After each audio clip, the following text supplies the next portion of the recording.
पॉळेतर्फ बोरगाव आणि साळवाडी येथील जंगलाला अज्ञातानं लावलेली आग वन खात्यानं आणली आटोक्यात। आगीत जंगलातील वृक्षसंपदा, जीव, पक्षी यांचं अतोनात नुकसान। पॉळेतर्फ बोरगाव आणि साळवाडी येथील जंगलाला अज्ञात व्यक्तींनी 2 दिवसापूर्वी आग लावली होती। वाऱ्यामुळे आगीची तीव्रता वाढून जंगलाला आगीचा विळखा पडत चाललेला होता।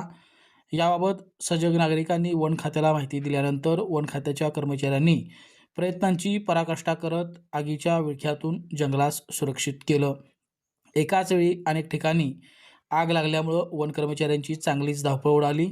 सुमारे 8 तासाच्या अथक परिश्रमानं जंगलाला लागलेली आग आटोक्यात आणण्यात वन खात्याला यश आलं।